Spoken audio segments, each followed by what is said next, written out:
Oke, Assalamualaikum warahmatullahi wabarakatuh. Kami dari kelompok 8 akan memaparkan mengenai pengorganisasian pesan bisnis melalui online dan pengorganisasian ide atau gagasan. Yang beranggotakan saya Vicky Maulana NPN 1801010035. Yang kedua ada Ita Juliana 1801010071. Yang ketiga Octavia Anggun NPN 1801010068.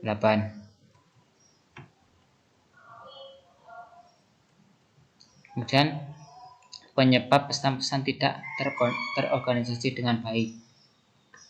Di sini ada 4 penyebab. Yang pertama, bertele-tele. Seringkali pesan-pesan yang disampaikan dalam paragraf pembuka sebuah surat terlalu panjang sehingga sampai beberapa paragraf.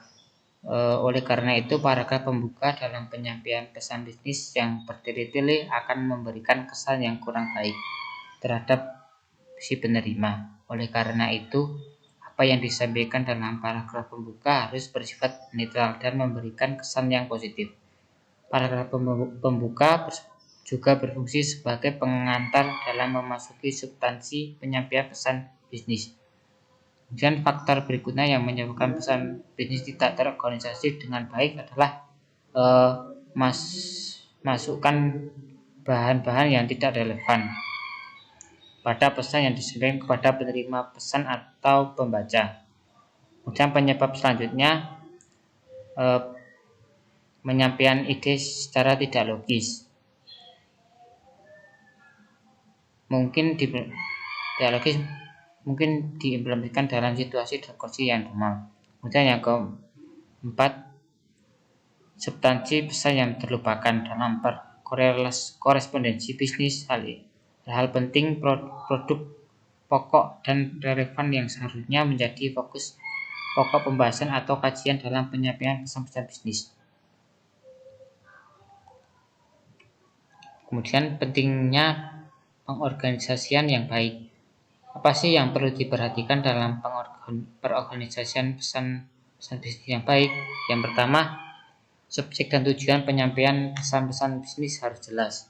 Jangan mengemukakan hal-hal penting secara jelas, menyusun ide-ide logis dan berurutan, dan memasukkan semua informasi yang relevan dalam pesan sehingga audien akan lebih mudah dalam memahami maksud dan tujuan. Kemudian yang kedua, semua pesan-pesan yang disampaikan harus berhubungan dengan subjek dan tujuan. Jadi semua pesan harus berkaitan dengan apa maksud dan tujuan pesan yang disampaikan. Kemudian yang ketiga, ide-ide atau gagasan harus dikelompokkan dan disampaikan dengan cara yang logis. Dalam penyampaian pesan harus dapat dicerna dan dipahami oleh audien dan dikemukakan secara logis. Kemudian yang terakhir, semua pesan-pesan bisnis harus penting dan harus tercangkup di dalamnya. Dalam penyampaian pesan harus sesuai dengan maksud dan tujuan, dan komunikator harus mengelompokkan pesan-pesan penting yang akan disampaikan. Kemudian yang selanjutnya akan dijelaskan oleh Octavia Anggun. Di sini saya akan menjelaskan tentang manfaat pengorganisasian yang baik. Ada 4. Yang pertama yaitu membantu penerima pesan memahami suatu pesan. Dengan mengemukakan poin-poin penting secara jelas, menyusun ide secara logis dan runtut, serta memasukkan semua informasi yang relevan dalam pesan, penerima pesan akan lebih mudah dapat memahami maksud atau tujuan penyampaian pesan-pesan bisnis. Yang kedua yaitu membantu penerima pesan menerima suatu pesan. Pengorganisasian pesan-pesan bisnis yang baik sambil membantu penerima pesan dalam hal memahami maksud dan tujuan penyampaian pesan-pesan bisnis, tetapi juga membantu penerima pesan agar dapat menerima isi pesan tersebut. Yang ketiga yaitu menghemat waktu. Apabila pesan-pesan bisnis tidak terorganisasi dengan baik, penyampaian akan menghabiskan waktu bagi penerima pesan atau pembaca. Kemudian yang terakhir yaitu mempermudah pekerjaan komunikator. Pengorganisasian pesan-pesan bisnis yang baik dapat membantu pekerjaan komunikator, sehingga dapat selesai lebih cepat dan hemat waktu. Selanjutnya yaitu pengorganisasian pesan-pesan bisnis melalui outline. Outline pesan bisnis sangat diperlukan dan penting, karena adanya outline akan membantu dalam memvisualisasi hubungan antara bagian satu dengan bagian yang lainnya. Di samping itu, penyusunan bisnis dalam bentuk outline akan menuntun untuk mengkomunikasikan ide-ide dengan cara yang sistematik, efisien, dan efektif. Yang selanjutnya yaitu susunan outline secara garis besar. Dapat dikelompokkan menjadi 3 kelompok. Yang pertama yaitu mulailah dengan ide pokok. Ide pokok akan membantu dalam menetapkan tujuan dan strategi umum dari suatu pesan. Yang kedua yaitu menyatakan poin-poin pendukung yang penting. Setelah menetapkan ide pokok pesan yang akan disampaikan, tahap yang selanjutnya yaitu menyusun poin-poin pendukung yang penting sebagai pendukung ide-ide pokok tersebut. Yang terakhir yaitu memberikan ilustrasi dengan bukti-bukti. Tahap ketiga dalam menyusun outline adalah memberikan ilustrasi dengan mengemukakan bukti-bukti yang berhasil dikumpulkan. Semakin banyak bukti-bukti yang dapat disajikan outline yang dibuat, maka akan menjadi baik.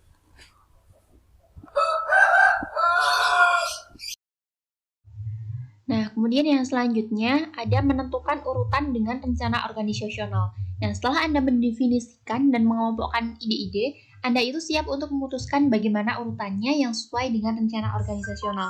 Nah, untuk dapat menentukan urutannya ada 2 pendekatan penting. Nah, yang pertama yaitu ada pendekatan langsung, yang kedua ada pendekatan tidak langsung.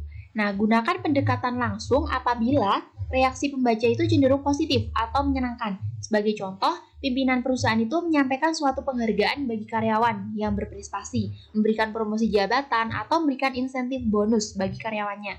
Kemudian, pendekatan tidak langsung, pendekatan ini itu sering digunakan untuk menyampaikan pesan-pesan bisnis yang cenderung memberikan dampak yang kurang menyenangkan atau negatif. Nah, bagi penerima pesan. Nah, sebagai contoh itu, penolakan pengajuan kredit, surat pemutusan hubungan kerja, surat pemberian sanksi kerja, ataupun surat penolakan kerja.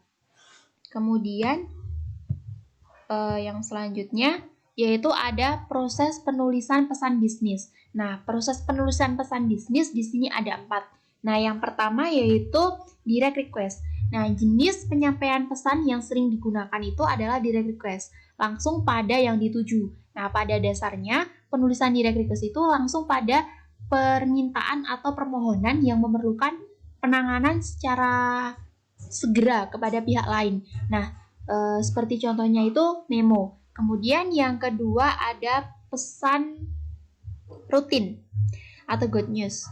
Nah, dalam dunia bisnis, pesan-pesan bisnis yang rutin itu mencakup semua bentuk tulis-menulis yang biasanya dilakukan sehari-hari, seperti mempersiapkan surat pengiriman produk, surat penawaran produk baru, ataupun surat pemberian bahan baku dan juga surat tugas karyawan. Sementara pesan good news itu seperti pesan bisnis yang bagus. Kemudian yang selanjutnya itu ada pesan-pesan bad news. Nah, kebalikan dari pesan good news, pesan-pesan bad news itu pesan-pesan yang ditulis karena memberikan kesan yang negatif atau tidak menyenangkan, mengecewakan pihak lain.